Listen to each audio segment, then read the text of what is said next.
kurang semangat. Sekali lagi, shalom. Hati-hati. Puji nama Tuhan. Cuaca buruk tapi jangan kita pada semangat ya. Karena kasih Tuhan dalam kita kehidupan tidak pernah berubah seperti cuaca. Kita harus tetap sukacita karena Tuhan Yesus masih kasih yang terbaik buat kita. Buktinya kita masih ada sampai saat hari ini. Dan yang lebih terpenting daripada itu, kita masih punya Roh Kudus yang selalu ingatkan kita untuk datang cari Tuhan, mau datang mengaku kesalahan kita di hadapan Tuhan. Kita adalah orang-orang yang beruntung. Dalam tempat ini banyak sekali, kita banyak sekali dalam tempat ini. Tapi yang datang cari Tuhan cuma kita seberapa saja. Dalam tempat ini barusan ayat firman Tuhan yang berkata banyak yang terpanggil, sedikit yang terpilih. Dalam tempat ini barusan ayat itu dinyata sekali dalam tempat ini. Terima kasih buat Roh Kudus yang sudah ingatkan kita semua untuk datang. Kita akan segera mulai dari kita punya ibadah. Teman-teman yang masih di luar mungkin bisa masuk, bisa kursi kosong ya. Di bagian depan dulu.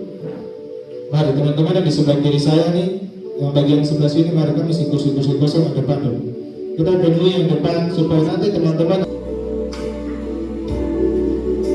Mari kita mainkan, kita perhatikan seberapa besar kasih Tuhan dalam kita hidup dan apa yang sudah kita berikan kepada Tuhan.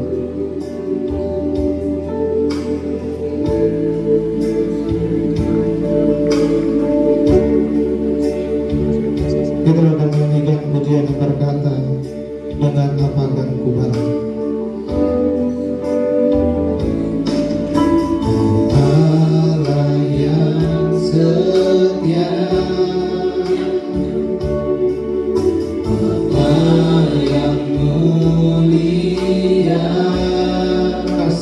besar Tuhan, kasih-Mu besar Tuhan, Kau pulihkan hidupku, Kau pulihkan hidupku,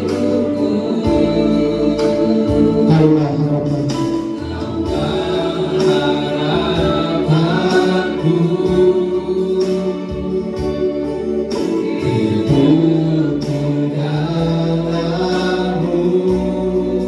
Terima kasih Tuhan, Kau selamatkan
Yesus,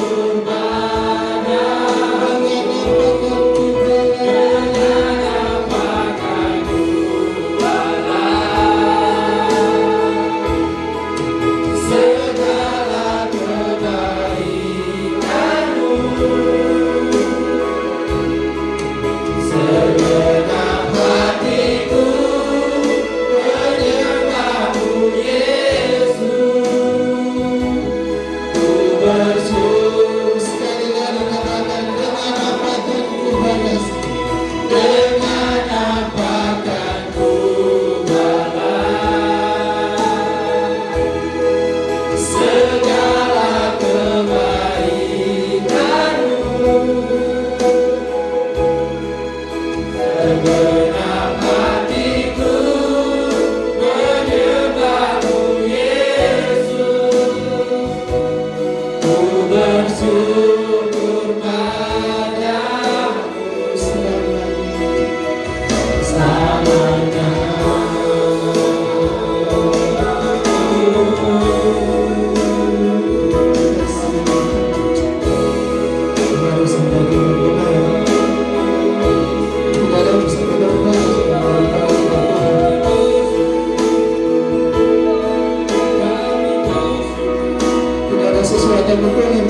Baik, di nama Tuhan, terima kasih buat Ibu Betty. Masih ada sukacita ya? Seperti pujian yang tadi kita nyanyikan, Tuhan Yesus baik. Saling berdoa, saling jabat tangan, kiri kanan, sekali lagi bilang Tuhan Yesus baik.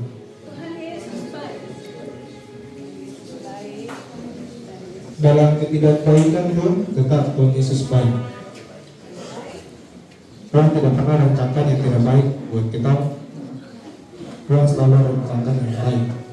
Pandangan damai sejahtera. Kita akan masuk dalam ruang puji-pujian. Dan puji-pujian akan dipimpin oleh Saudara Yehuda Giai. Kepada Saudara Yehuda dipersilakan.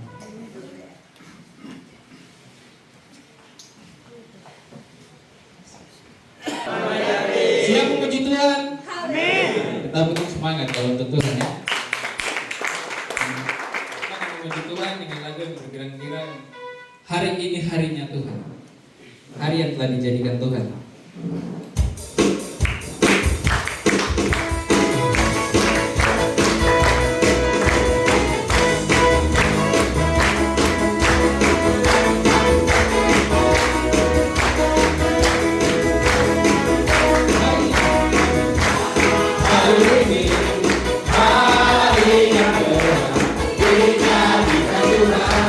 Mari kita bersuka.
masih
kami ragu untuk melangkah untuk gapai tujuan ini.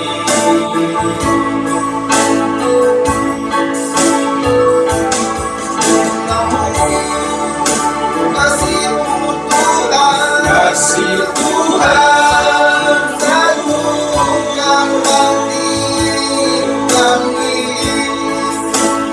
untuk melangkah dan wujudkan di panggilan gereja.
melangkah dan wujudkan di panggilan gereja.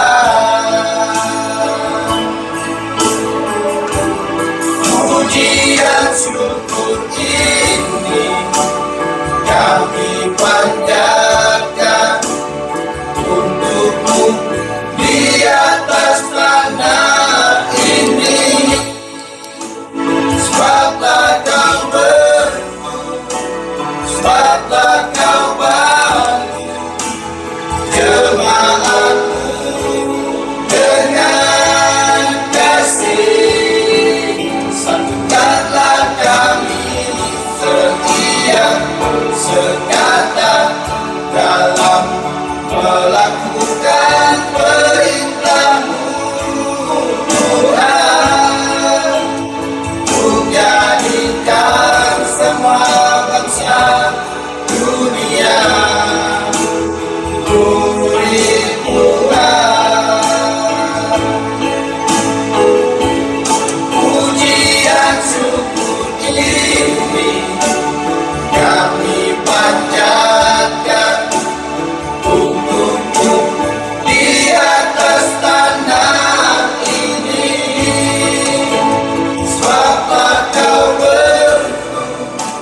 sebablah kau bantu jemaatmu dengan kasih. Satukanlah kami setia sekata dalam melakukan perintah-Mu, Tuhan, untuk jadikan semua bangsa dunia murid Tuhan. Untuk jadikan semua bangsa dunia murid Tuhan.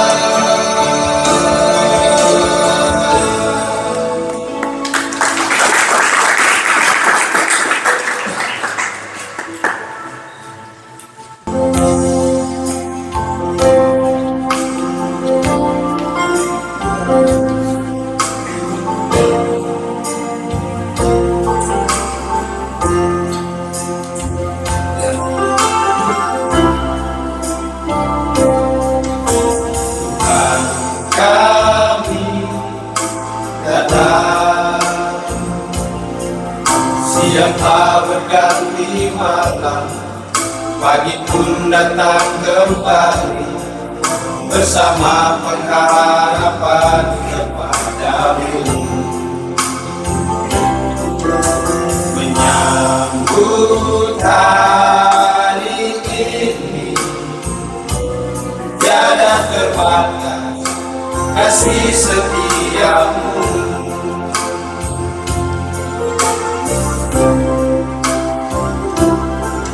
Tuhan, kami memohon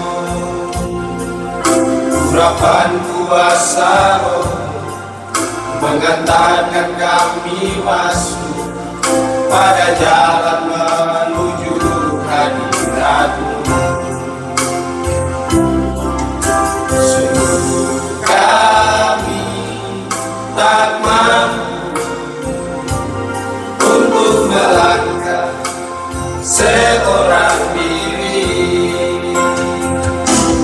yang ada hanyalah dosa dan derita mewarnai kehidupan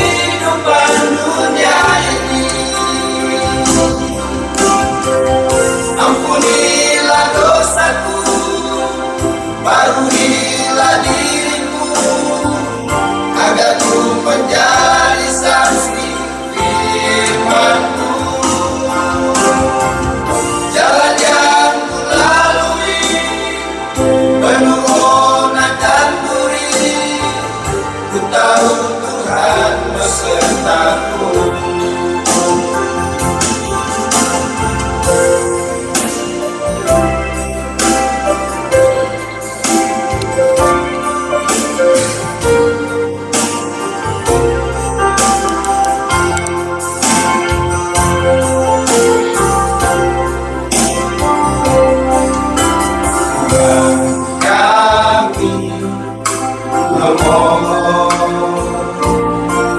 urapan kuasa Roh mengatakan kami masuk pada jalan menuju hadirat-Mu. Sungguh kami tak mampu untuk melangkah seorang diri.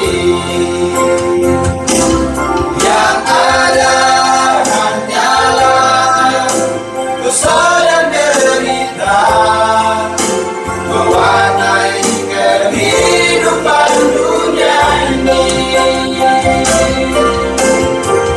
Ampunilah dosaku, baruilah diriku, agar ku menjadi saksi firman-Mu. Jalan yang ku lalui penuh onak dan duri, ku tahu Tuhan besertaku. Jadilah Tuhan tak sembunyi, mintalah Dia pastikan memberi, asalkan merubah diri menjadi ciptaan baru di bumi. Yang ada hanyalah dosa dan derita mewarnai kehidupan dunia ini.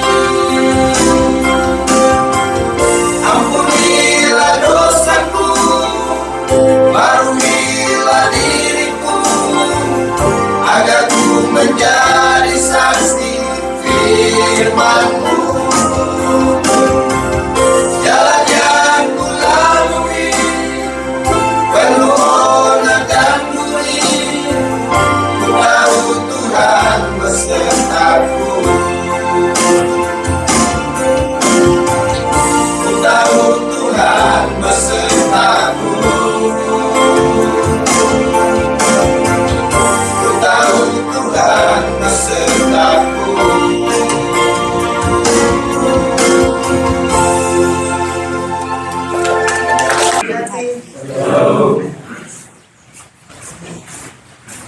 Kemudian bisa membawa kiranya penyembuhan bagi kita semua dan persembahan anak itu.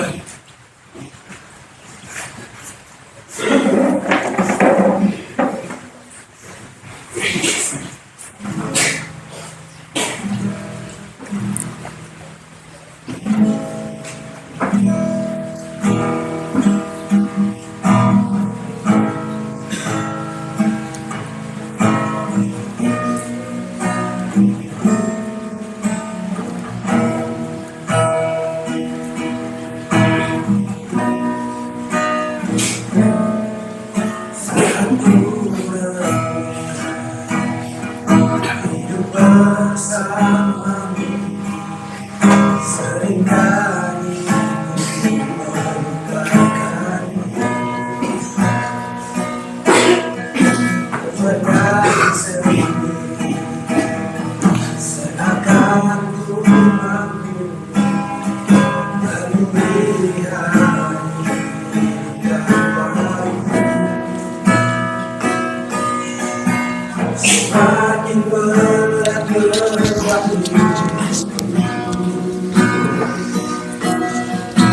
semakin ku menjauh darimu. Namun ada cinta yang pernah menemani, cinta yang ku dapat darimu. Tak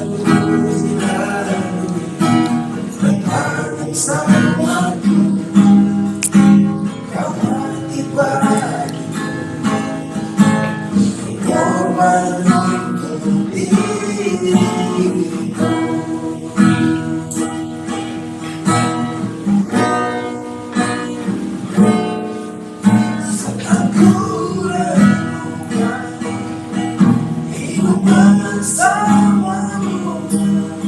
Seringkali ku melupakanmu. Ku jalan sendiri, sedangkan ku mampu lalui hari hidup tanpamu. Semakin berat beban hidupku, semakin ku menjauh darimu.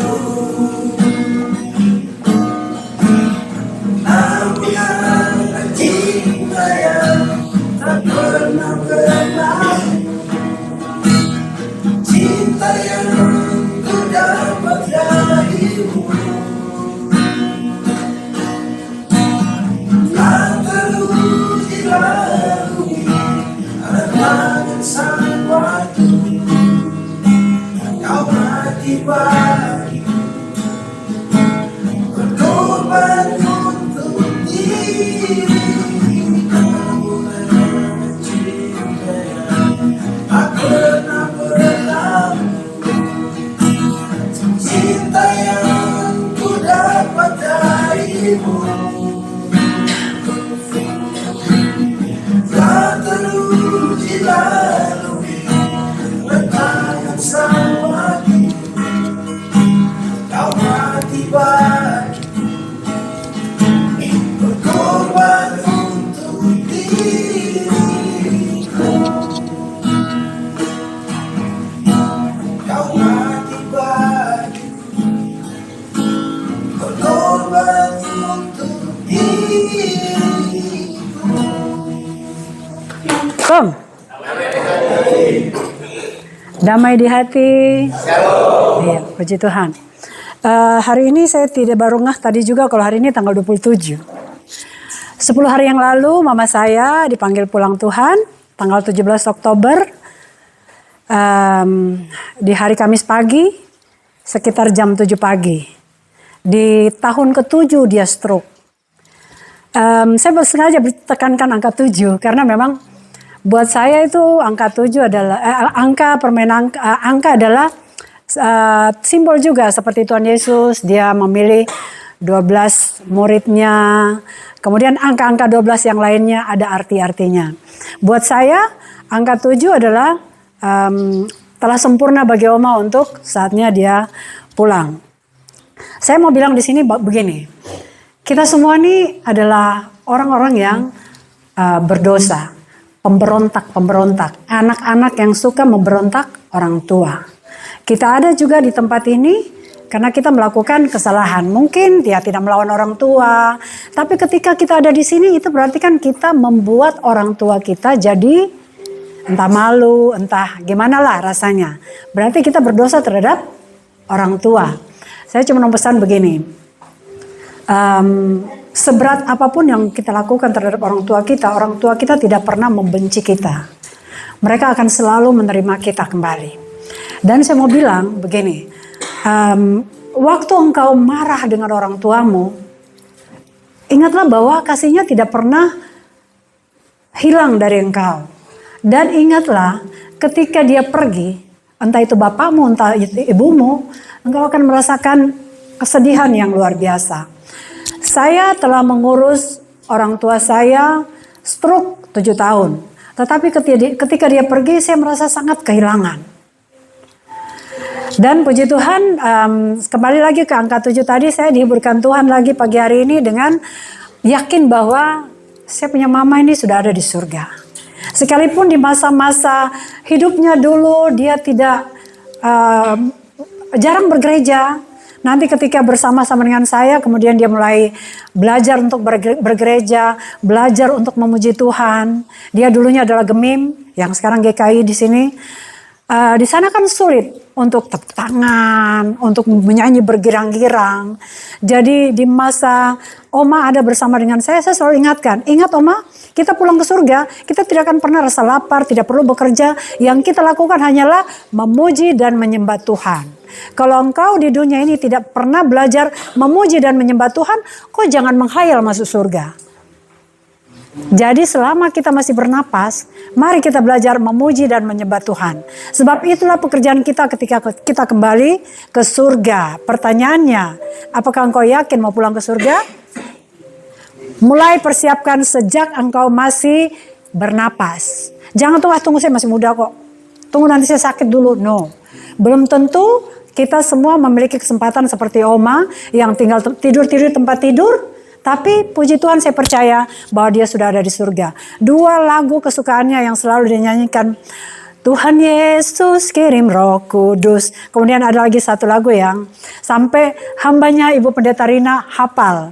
Saya juga sendiri tidak tahu lagu itu dari mana, tidak tahu. Tapi itulah lagu dia. Tuhan tolong pada saya. Mungkinkah lagu GKI? Saya tidak tahu. Dunia penuh susah, Tuhan pegang tangan saya, jangan saya jatuh. Itu kesaksian dari saya. Saya bersyukur sebab ada hambanya Ibu Pendeta Rina yang selama masa duka boleh bersama-sama dengan saya, menguatkan saya.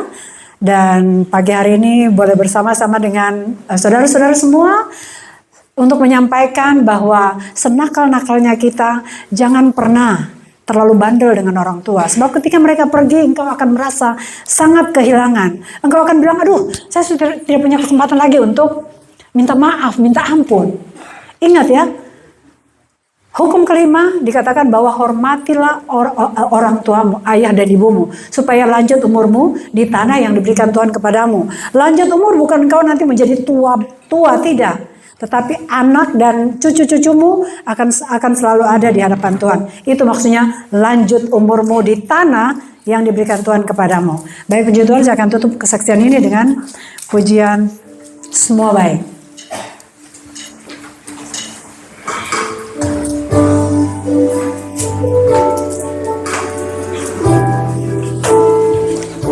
Haleluya.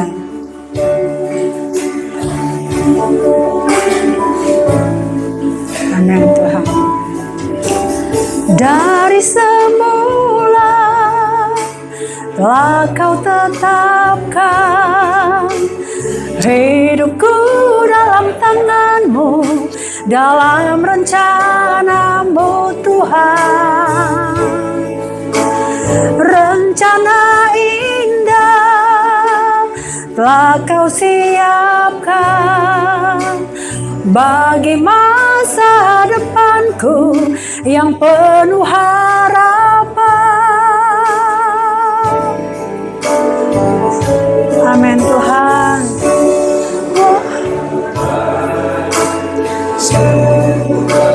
Amin.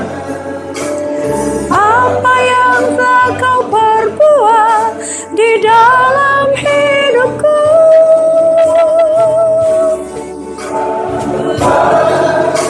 sungguh teramat baik. Kau jadikan hidupku berarti. Semua baik, semua katakan semua baik. Semua baik, semua baik, semua baik. Apa yang telah kau perbuat di dalam hidupku,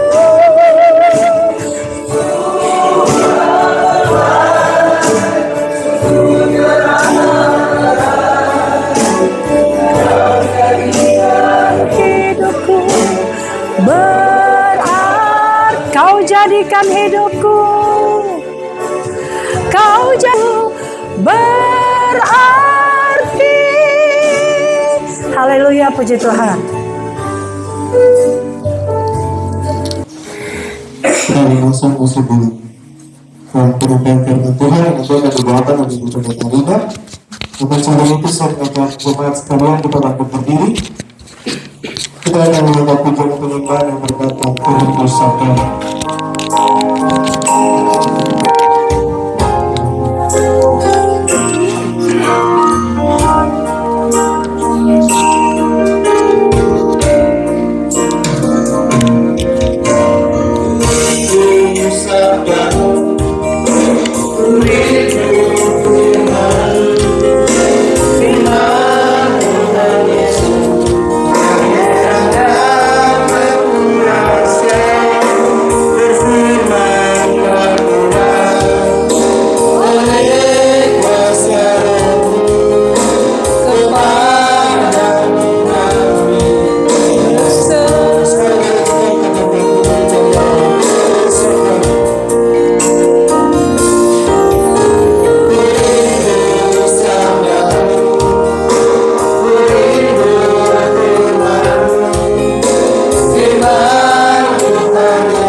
Tuhan berfirman-Nya.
Apapun yang terjadi dalam hidupku ini, tak pernah ku ragukan kasih-Mu Tuhan.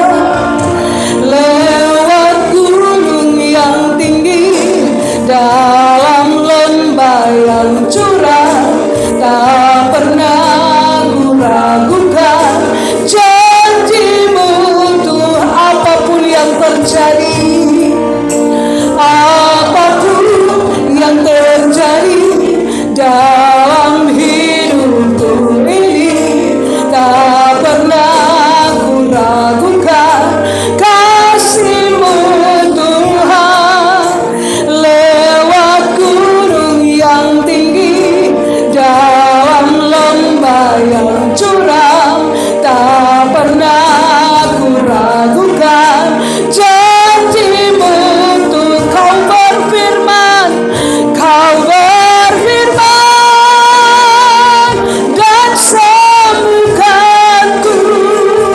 Kau bersabda dan selamatkanku. Tiada yang mustahil bagimu. Yesus, ku percaya Kau berfirman, Kau berfirman dan sembuhkan. Amin Tuhan. Kau bersabda dan selamatkanku. Tiada yang mustahil bagimu. Yesus, ku percaya Kau berfirman, Kau berfirman dan sembuhkanku. Amin. Kau bersabda dan selamatkanku. Tiada yang mustahil bagimu. Yesus, ku percaya pada tiada yang mustahil, tiada yang mustahil bagimu. Yesus, ku percaya tiada yang mustahil Tuhan, tiada yang mustahil bagimu. Yesus, ku percaya ada. Berikan sorak-sorai buat Allah kita. Berikan tepuk tangan yang meriah buat Tuhan kita.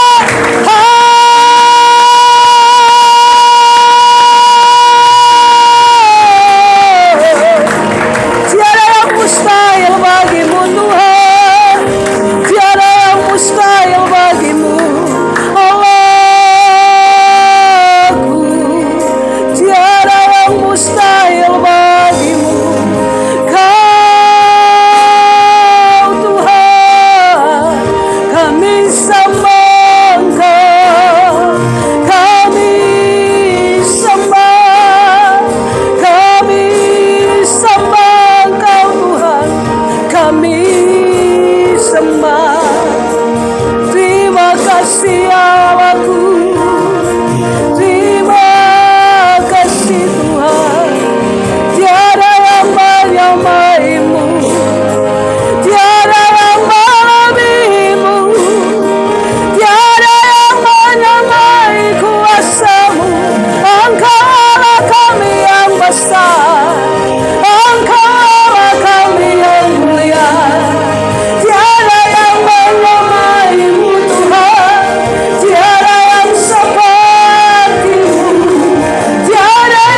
janji-Mu dalam hidup kami. Terima kasih Bapa. Tuhan, lawat kami terus dengan kasih-Mu Tuhan. Tuhan, lawat kami terus dengan urapan-Mu Tuhan. Tuhan, lawat kami terus dengan kuasa-Mu Tuhan. Dan kuasa Allah membawa kami menang atas semua hidup kami di hadapan-Mu Tuhan. Terima kasih Bapa. Berkati waktu ini Tuhan. Kami sungguh-sungguh mau menyerahkan hanya dalam tangan-Mu Tuhan. Kuasai kami semua dengan kuasa darah-Mu Tuhan. Semua yang mau mencuri kemuliaan Tuhan, kami tawan di bawah salib-Mu Tuhan. Engkau bicara apa yang Tuhan mau bicara bagi kami. Kuduskan hamba dalam darah-Mu Tuhan. Segala keakuanku, kemanusiaanku disalibkan Tuhan. Dan hanya perkataan Tuhan yang disampaikan pagi. Dalam nama Tuhan Yesus kami berdoa, haleluya. Amin. Shalom. Damai di hati. Oke, silakan duduk. Oke. Puji Tuhan. Saya bersyukur kepada Tuhan. Hari ini masih punya waktu lagi untuk melayani. Bapak Ibu kita bersyukur, Bapak ada ibu-ibu dia saya bilang ibu ya. Bapak Ibu kita bersyukur kepada Tuhan karena Dia baik, amin. Dia baik, amin. Hari ini semua pujian, semua kesaksian mengarah kepada kebaikan Tuhan. Ya, kalau saudara ikut dari awal, semua pujian, semua kesaksian mengarah kepada kebaikan Tuhan. Tapi ingatlah bahwa dalam kebaikan Tuhan, saya pernah bicara di tempat ini. Dalam kebaikan Tuhan ada belas kasihan Tuhan, tapi dalam kebaikan Tuhan juga ada didikan Tuhan. Jadi kalau saudara dididik sama Tuhan, bukan berarti Tuhan jahat. Saudara dididik sama Tuhan, itu artinya Tuhan baik. Tuhan mau supaya saudara kembali dalam persekutuan dengan Tuhan, bukan kembali kepada Tuhan. Kalau kembali kepada Tuhan artinya kita mengakhiri hidup kita. Tapi Tuhan mendidik kita supaya kita kembali ke dalam persekutuan dengan Tuhan. Karena banyak kali kita sudah keluar jalur, kita jauh dari Tuhan dan jauh dari persekutuan dengan Tuhan.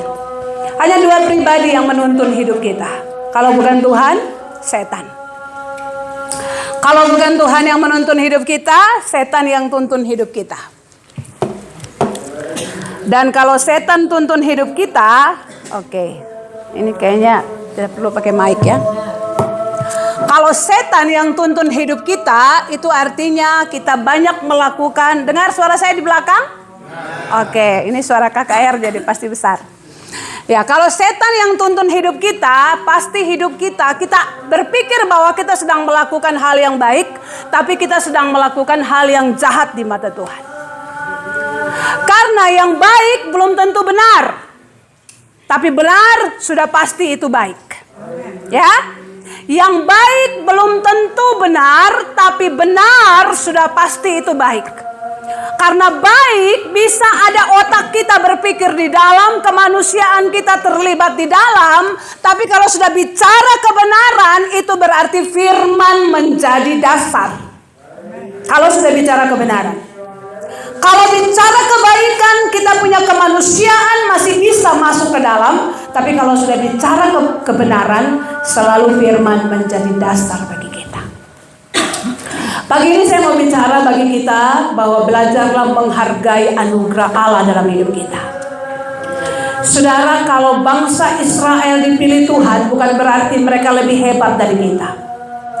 Bangsa Israel adalah satu bangsa yang kecil. Saya belum pernah pergi ke sana, tapi saya mulai berdoa untuk mau pergi ke sana, ya. Sampai tahun kemarin saya tidak punya keinginan untuk ke sana. Sama sekali tidak punya keinginan untuk ke sana. Karena saya pikir saya cukup baca Alkitab, saya bisa paham semua. Tapi makin ke sini Tuhan beri kerinduan, kalau bisa saya juga ingin pergi melihat. Ya, kalau Tuhan buka jalan ada berkat, berangkat begitu. Ya, nanti saya pulang saya cerita. Gitu. Iya. Bangsa Israel adalah satu bangsa yang kecil. Satu bangsa yang kecil dan bukan bangsa yang setia kepada Tuhan. Alkitab katakan bahwa mereka adalah bangsa pemberontak. Mereka adalah bangsa yang suka mengeluh. Mereka adalah bangsa yang suka bersungut-sungut.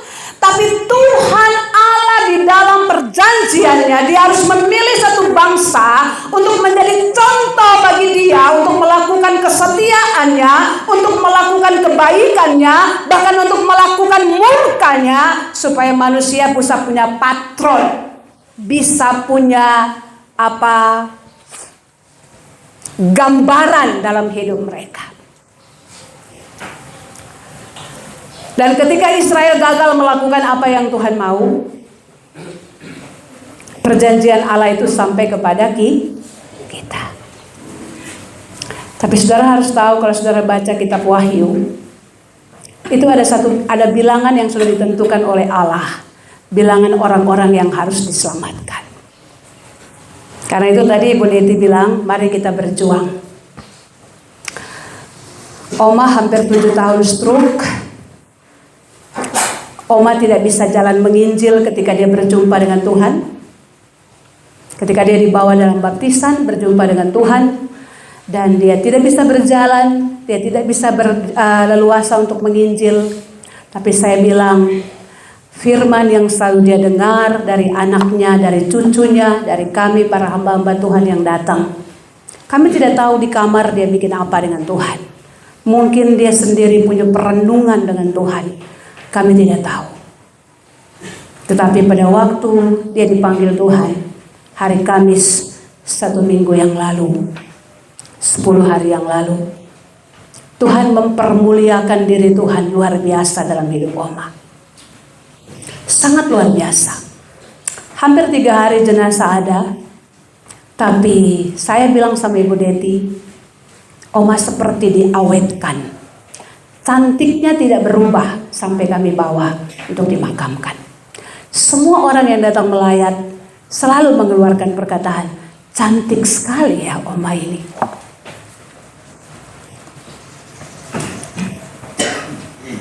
Dan Oma dan saya dan saudara adalah Israel cangkokan.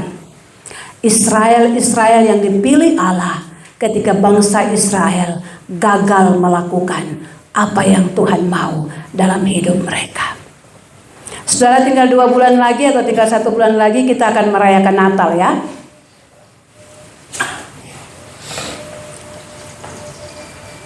Peristiwa Natal mengingatkan kita bagaimana Allah datang ke dalam dunia lewat anaknya Yesus Kristus.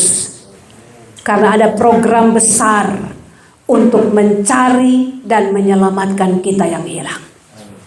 Karena surga tidak diciptakan untuk tempat malaikat berdiam.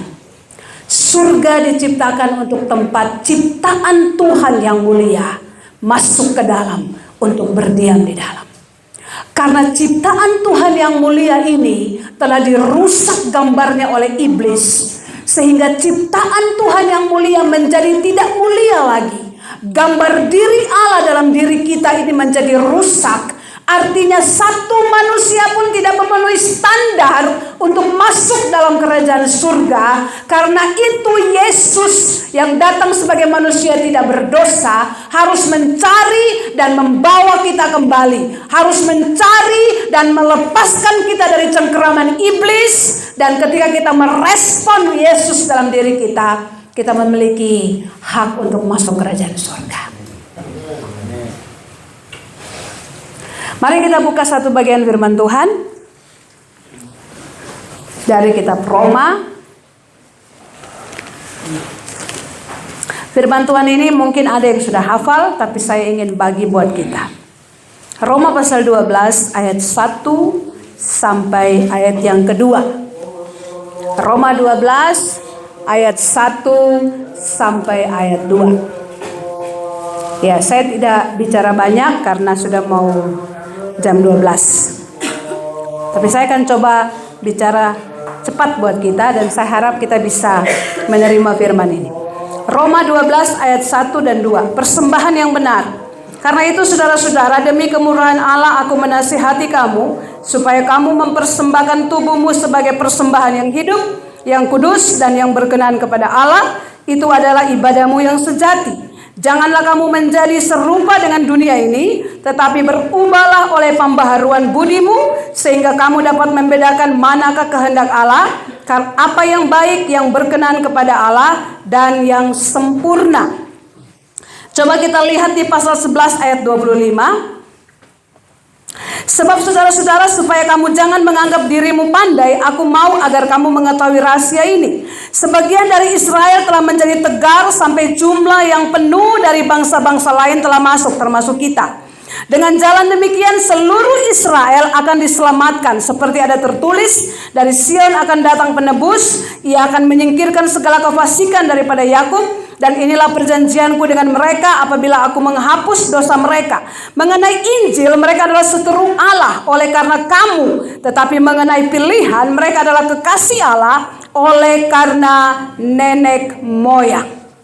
Lalu dikatakan di sini, sebab Allah tidak pernah menyesali kasih karunia dan panggilannya. Jadi bagian firman Tuhan ini dibuka begini. Karena itu, ya. Karena itu berarti ada nasihat sebelumnya, ada penjelasan sebelumnya. Makanya pasal 12 dibuka dengan karena itu. Artinya begini, makanya yang tadi saya bilang, Israel adalah umat pilihan Tuhan. Ketika mereka berontak kepada Tuhan, Allah melihat kegagalan bangsa Israel setia kepada Allah, maka perjanjian Allah itu dibuka kepada bangsa-bangsa lain, termasuk kita. Tetapi firman Tuhan bilang begini, dengan jalan demikian seluruh Israel akan diselamatkan. Artinya begini, dalam pemberontakan mereka menjadi seteru Allah, karena itu kita diselamatkan juga. Tetapi pilihan Allah atas hidup mereka tidak pernah akan hilang. Pilihan Allah atas bangsa ini tidak pernah akan hilang. 12 suku bangsa ini akan tetap mendapat hak dalam kerajaan Allah, dalam bilangan yang sudah ditentukan oleh Allah. Dengar baik-baik ini ya, saya tidak menjelaskan panjang. Artinya sebagian dari Israel tegar tengkuk sampai jumlah yang penuh dari bangsa-bangsa lain telah masuk. Jadi begini, kita misalnya besok Tuhan datang, jumlah yang akan masuk dalam kerajaan surga itu 1.000 orang. Ini kalau baca dalam bilangan ada dalam Wahyu ada disebut di situ. Ada satu jumlah yang sudah ditentukan Allah untuk kita masuk dalam kerajaan surga. Kita dari bangsa-bangsa yang lain, kita dari tempat yang lain yang merupakan Israel cangkokan ini, ya, ketika kita masuk ke dalam, bilangan ini akan disaring dan orang Israel sendiri akan memenuhi dulu target itu supaya kita juga bisa masuk ke dalam. Ya saudara, Allah ikat perjanjian dengan mereka bangsa pilihan Allah, dan bangsa pilihan Allah itu berlaku sampai hari ini, bahkan sampai selamanya. Ya, sampai hari ini Israel adalah bangsa pilihan Allah. Makanya saudara lihat bagaimana Tuhan membela mereka luar biasa. Sangat luar biasa. Tuhan membela mereka. Mereka diberi kepintaran yang luar biasa. Mereka diberi hal-hal yang luar biasa. Nah, kita menyadari diri bahwa tegar tengkuknya Israel, pemberontakan yang Israel buat, mereka menjadi seteru Allah, karena itu kita dipilih. Kalau seandainya Israel hidup sungguh-sungguh di hadapan Tuhan, kalau seandainya Israel setia benar kepada Tuhan, belum tentu kita masuk dalam bilangan itu. Kita bersyukur ya. Mereka sedikit nakal, jadi kita dipilih Tuhan untuk menggenapi bilangan itu. Tapi supaya untuk menggenapi bilangan itu, ada hal yang harus kita lewati. Dalam bagian firman Tuhan dibilang begini, Paulus menasihati demi kemurahan Allah. Kita harus mempersembahkan tubuh. Tubuh ini bicara tentang jiwa, bicara tentang pikiran, bicara tentang roh kita, bicara tentang keinginan kita, bicara tentang kehendak kita, bicara tentang sifat kita, bicara tentang kemauan kita, bicara tentang karakter kita, bicara tentang semua hal dalam hidup kita. Saudara ingat saya berdoa, saya khotbah beberapa minggu lalu, bangun tubuhmu menjadi bangunan yang menyenangkan hati Tuhan. Kalau ada bagian dari tubuh yang rusak, minta Tuhan untuk perbaiki kembali. Hari ini firman Tuhan ingatkan kembali, persembahkanlah tubuhmu. Seluruh anggota tubuh ini harus dipersembahkan total kepada Tuhan. Harus dipersembahkan total kepada Tuhan. Kita tidak bisa beri hati kita kepada Tuhan, tapi pikiran kita tidak. Kita tidak bisa beri pikiran kita kepada Tuhan, tapi perasaan kita tidak. Perasaan kita tidak, orang singgung sedikit kita sudah tersinggung, orang singgung kita sedikit kita sudah marah, orang singgung kita sedikit kita mau berantem, kita mau berkelahi, kita dendam, kita iri. No, tidak seperti itu. Tubuh disuruh oleh Allah lewat Rasul Paulus, serahkan seutuhnya kepada Tuhan. Artinya hidupmu mau diobok seperti apa sama orang, ingatlah itu proses yang sedang Tuhan izinkan.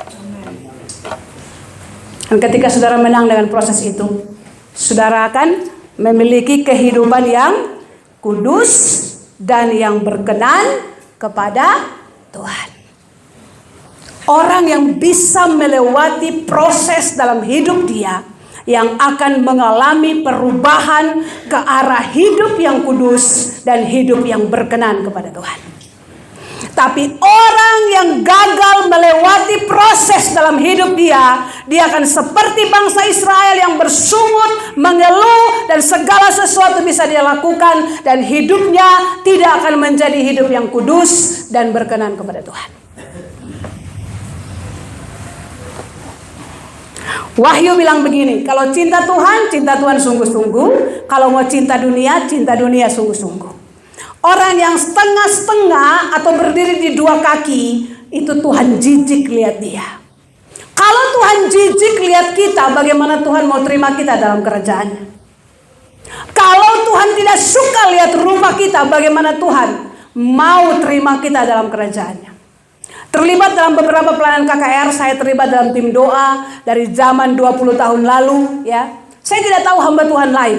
Tapi ketika tantangan pertobatan kita dibagi untuk melayani orang, saya punya pertanyaan pertama kepada orang yang saya layani begini dulu. Sudah puas hidup secara duniawi? Kalau sudah puas hidup secara duniawi, saya bimbing terima Tuhan Yesus. Tapi kalau belum puas hidup secara duniawi, kau kembali dulu. Sampai kau puas dulu baru kau datang terima Tuhan Yesus. Kemarin saya jalan dengan Ibu Deti, kita bicara-bicara, ada seorang yang baru mulai belajar untuk melakukan kejahatan. Saya bilang begini, kita sudah lulus dari kejahatan. Ya.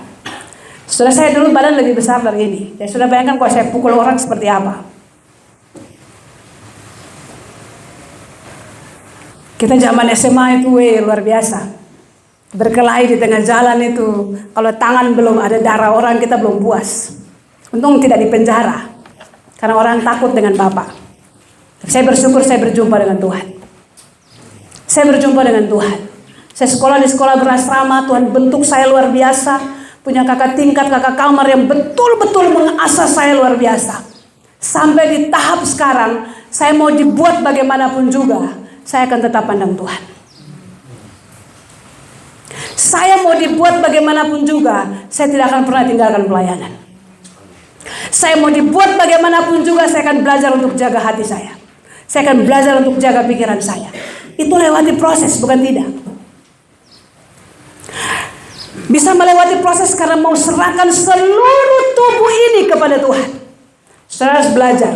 Di tempat ini saya tahu godaan untuk kelemahan saudara begitu besar. Saudara mau akui atau tidak akui? Di kamar, di blok saudara, godaan untuk kelemahan saudara begitu besar. Dengan teman-teman duduk ngobrol, godaan untuk melakukan hal yang tidak menyenangkan Tuhan begitu besar. Tapi Alkitab hari ini katakan, hargai anugerah Allah. Saudara bersyukur di satu sisi Israel tegar tengkuk kita dipilih. Tapi bilangan bangsa Israel akan tetap ditetapkan Allah untuk masuk dalam kerajaan. Kita ini hanya pilihan yang dicangkokkan ke dalam. Maka perjuangan kita harus 2 kali lebih besar dari mereka. 3 kali lebih besar dari mereka. Ini memang zaman anugerah. Hargai anugerah Tuhan dalam hidup kita. Saudara dibawa ke tempat ini karena Tuhan punya maksud yang luar biasa buat saudara. Tuhan punya rancangan yang luar biasa buat saudara. Saudara dibawa ke tempat ini, Tuhan sedang melatih saudara. Paulus juga mengalami seperti apa yang saudara alami. Silas mengalami seperti apa yang saudara alami. Dia juga di penjara. Tapi penjara tidak mengekang mereka untuk terus-menerus bersekutu dengan Tuhan. Penjara tidak mengekang mereka untuk terus-menerus menyembah Tuhan. Penjara tidak mengekang pikiran mereka untuk berdosa di hadapan Tuhan.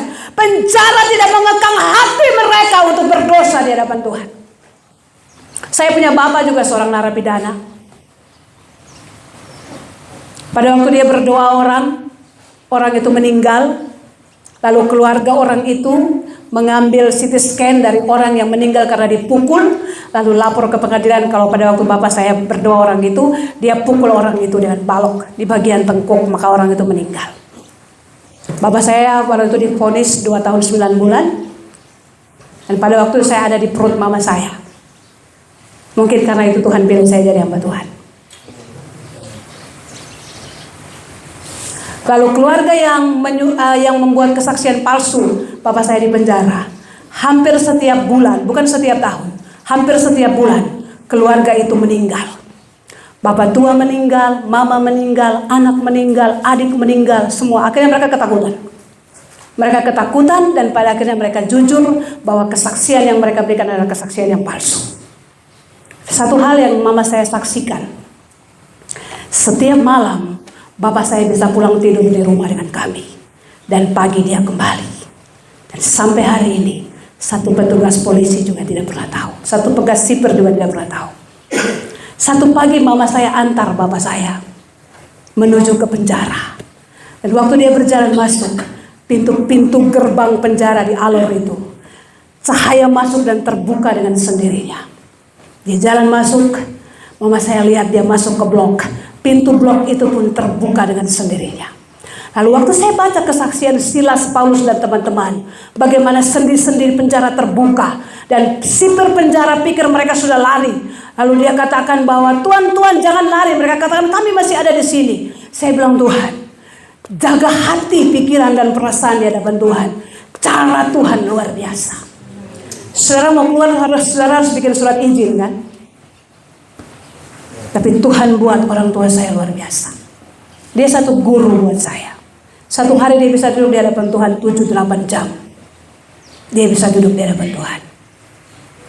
Karena itu kedua orang tua saya, tanggal, bulan, jam dan mati mereka Tuhan kasih tahu. Saya sebagai hamba Tuhan saya iri secara rohani. Apakah tanggal, jam dan bulan saya mati Tuhan bisa kasih tahu saya? Seperti yang Tuhan buat untuk orang tua saya. Orang tua saya bilang begini, mama saya selalu nasihati saya begini, dengar apapun gak boleh kaget, karena firman Allah harus digenapi. Mama saya gak tamat SD loh, cuma kelas 4 SD. Tapi hikmat Allah luar biasa buat dia. Karena hari-hari dia punya hidup hanya berdoa dan teliti firman Tuhan. Tapi bukan berarti dia tidak siap makan buat kami. Kami pulang sekolah semua makanan sudah siap. Tapi dia punya waktu dengan Tuhan luar biasa. Bapak saya selalu bilang, tidak usah pusing hal-hal perut. Yang kau pusingkan duduk di hadirat Tuhan. Itu warisan rohani yang saya pegang sampai hari ini. Kalau dengar orang meninggal tidak boleh kaget. Karena memang semua orang harus meninggal. Kadang-kadang dia telepon saya, waktu saya masih ada di kampus. Om meninggal. Astaga Tuhan. Tidak boleh kaget. Tidak boleh. Kau anak Tuhan tidak boleh bereaksi seperti itu. Itu nasihat mama saya yang cuma tidak tamat SD. Karena semua orang harus meninggal. Kau sebagai hamba Tuhan tidak boleh dengar berita apapun, tidak boleh kaget. Mereka sampai ke proses itu karena mereka menjaga hidup mereka dengan Tuhan. Saudara harus seperti itu. Saya pun sedang berjuang ke arah itu. Mari kita berjuang sama-sama. Kasih pikiranmu, kasih perasaanmu, kasih hatimu, kasih langkah kakimu, kasih tanganmu, kasih seluruh hidupmu buat Tuhan. Proses Tuhan yang datang akan membuat saudara menjadi kudus dan saudara menjadi berkenan kepada Tuhan. Anugerah Tuhan buat kita harus benar-benar dihargai. Hal yang kedua, jangan pernah hidup seperti orang dunia pun hidup. Artinya kita harus tampil beda dari orang lain. Dan saya mau katakan kalau tidak ada hamba Tuhan masuk ke sini dan tanping gereja mulai melayani, saudara jangan pandang dia sama dengan saudara. Dia juga lakukan kesalahan. Ngapain dia layani saya? Saudara datang dan duduk.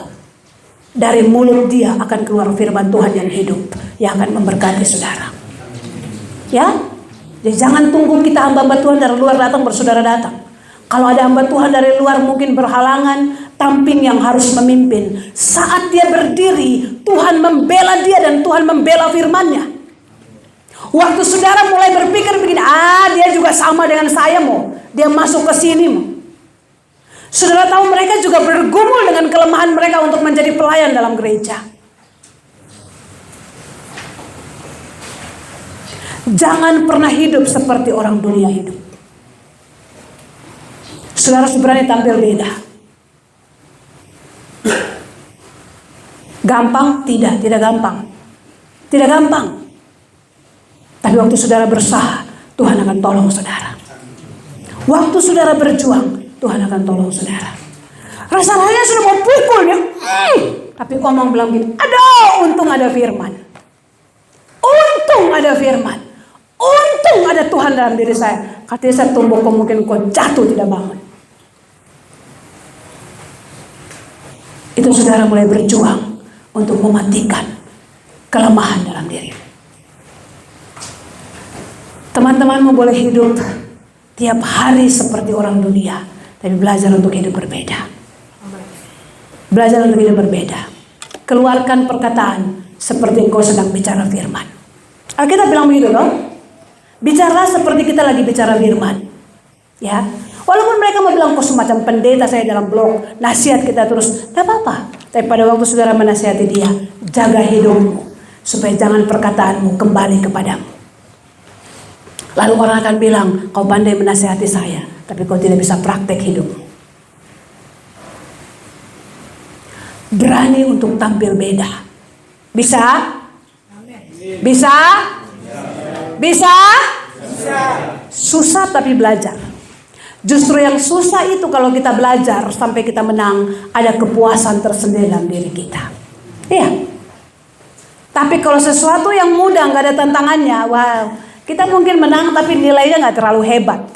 Ya, dengan sesuatu yang kita lewati dengan perjuangan yang sungguh-sungguh, ketika kita menang ada kepuasan tersendiri buat kita. Pada akhirnya kita pandang hadirat Allah, tanpa sadar air mata turun. Tuhan, engkau terlalu baik. Engkau bawa saya berjalan sejauh ini.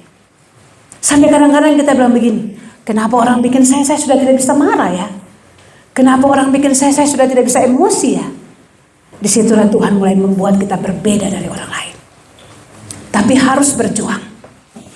Supaya kita bisa bedakan apa yang menjadi kehendak Allah dan apa yang bukan menjadi kehendak Allah. Saya belajar hargai anugerah Allah. Karena anugerah Allah sewaktu-waktu bisa Allah angkat dari hidup kita. Anugerah Allah sewaktu-waktu bisa Allah tarik dari hidup kita. Karena orang banyak sedang berdesak masuk dalam kerajaan surga. Jadi kalau kita bermain-main dengan keselamatan yang Tuhan kasih buat kita, kita akan hilang dari peredaran untuk masuk dalam kerajaan surga. Tuhan sudah datang cari kita. Tuhan sudah mati buat kita. Bahkan Yesaya menggambarkan dia dipukul sampai mukanya pun tidak ada rupa sama sekali. Hanya untuk mencari dan menyelamatkan kita. Dia nggak nuntut banyak dari kita. Dia cuma nuntut perubahan hidup dari kita. Dia tidak nuntut banyak dari kita. Dia cuma tuntut bagaimana kita menghargai karya keselamatan. Dengan kita hidup kudus di hadapan dia. Dengan kita hidup melakukan apa yang dia mau. Dengan kita hidup beda dari dunia ini. Tuhan itu bukan pribadi yang suka menuntut. Tuhan adalah pribadi yang selalu memberi pilihan buat kita. Beda dengan setan. Kalau setan satu kali menjerat kita, dia akan ikat kita habis-habisan. Makanya harus ada pelayanan pelepasan. Tapi tidak pernah orang diselamatkan oleh Allah, lalu kita melepaskan dia dari Tuhan, gak pernah. Gak akan pernah ada cerita seperti itu. Tuhan menyelamatkan kita. Tuhan menebus kita dengan darahnya. Yang Tuhan minta cuma satu. Bawa hidup kita jadi persembahan yang kudus dan berkenan kepada Tuhan. Bawa hidup kita. Saudara gagal hari ini, saudara harus bangun dan berlari lagi. Saudara gagal hari ini, saudara bangun dan jalan lagi. Saudara gagal hari ini, saudara harus bangun dan jalan lagi. Jangan saudara bilang begini, aduh saya sudah begini sudah saya. Kamu sudah yang jalan, saya biar begini saja. Saudara ingat peristiwa anak hilang, sebegitu kurang ajarnya anak itu. Waktu orang tua masih hidup, dia sudah minta hak warisnya. Dia pergi tinggalkan orang tuanya. Tapi waktu dia kembali, Alkitab mencatat, waktu bapaknya baru mau dengar anak itu kembali, orang datang kasih tahu, anakmu sudah kembali. Dia bilang, anakku yang mati sudah bangkit kembali. Dia tidak tunggu anaknya datang cari dia. Alkitab bicara dia yang lari sambut anaknya. Dia buka kedua tangannya untuk sambut anaknya. Dia siapkan jubah yang paling mahal. Dia kasih cincinnya yang paling berharga buat anaknya. Saudara, sejatuh apapun kita di hadapan Tuhan, waktu kita bangkit berdiri dan katakan, Tuhan tolong saya, Dia akan rangkul kita kembali. Dunia yang menilai kita, dunia yang menilai kita dengan standar dosa kita, dunia yang menilai kita dengan tingkatan dosa kita, dunia yang menilai seolah-olah dia pribadi yang benar. Mungkin orang bilang begini, saya cuma curi anjing, kok dia bisa bunuh orang ya? Dia nggak tahu bahwa yang dia buat itu juga dosa. Dunia yang klasifikasi dosa, tapi bagi Tuhan semua yang keluar dari rel Tuhan itu dosa. Saudara yang curi 100 dan saudara yang curi 1000, semua dosa di hadapan Tuhan. Maka jangan lihat klasifikasi manusia, jangan lihat standar dosa yang manusia pasang buat kita, tapi lihat penerimaan Tuhan buat kita. Lihat penerimaan Tuhan buat kita. Mungkin ada teman-teman kita bilang gini, kawan, kok kenapa bisa bikin jahat model begitu kah? Saya cuma begini saja kok. Masa kau bisa bikin jahat model begitu? Balas dia, yang kau buat dengan yang saya buat sama-sama salah di hadapan Tuhan. Dan kita sama-sama butuh anugerah Tuhan untuk menyelamatkan hidup kita. Belum, kau tidak lebih benar dari saya kok. Kau juga salah, saya juga salah. Dan kita sama-sama butuh Tuhan. Karena itu, mari kita sama-sama berjuang. Di titik itu saudara membuktikan, saudara sedang berbeda dari teman saudara. Ya, ini hal praktis saja yang terjadi dalam sini. Saya sekolah berasrama hampir 5 tahun, jadi saya juga tahu. Mungkin bedanya saudara di sini dengan saya di asrama, tapi pergeseran atau pemusnahan karakter yang Tuhan kerjakan lewat orang-orang di sekitar itu, saya rasa sama. Perkataan-perkataan orang kadang melemahkan kita, tapi ingatlah, kita bukan hidup dari perkataan orang, kita hidup dari perkataan Tuhan. Ya, kita tidak hidup dari perkataan orang, karena surga tidak lewat dia baru masuk. Surga lewat Yesus baru kita masuk.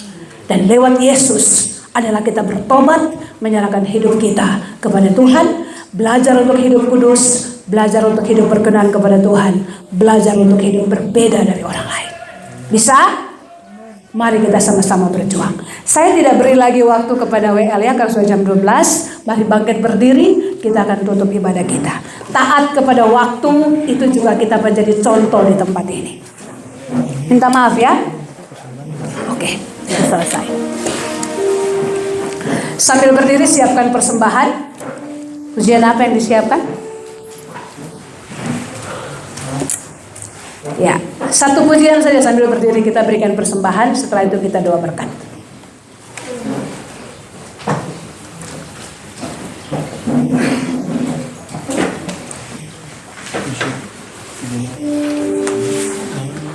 Ini udah dia siap pujian, tapi kita ada satu saya kasih doa pujian.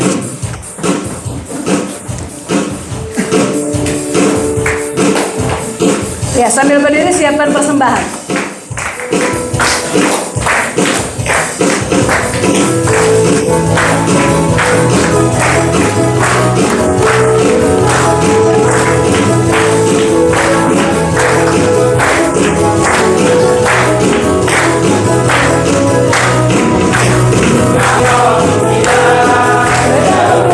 Rumah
waktu indah kami ada di hadirat-Mu Tuhan.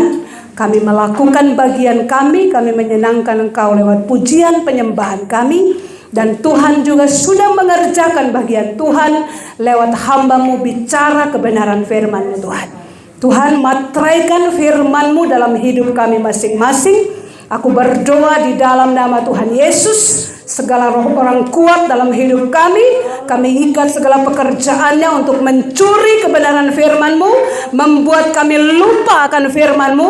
Aku berdoa, ikat, patahkan, hancurkan di dalam nama Yesus. Kuasa Roh Kudus bekerja secara dahsyat dalam hidup kami, mengingatkan kami akan firman-Mu dan memampukan kami untuk melakukan firman-Mu. Ada banyak ujian yang terjadi dalam hidup kami untuk menguji kelemahan kami di hadapan-Mu Tuhan.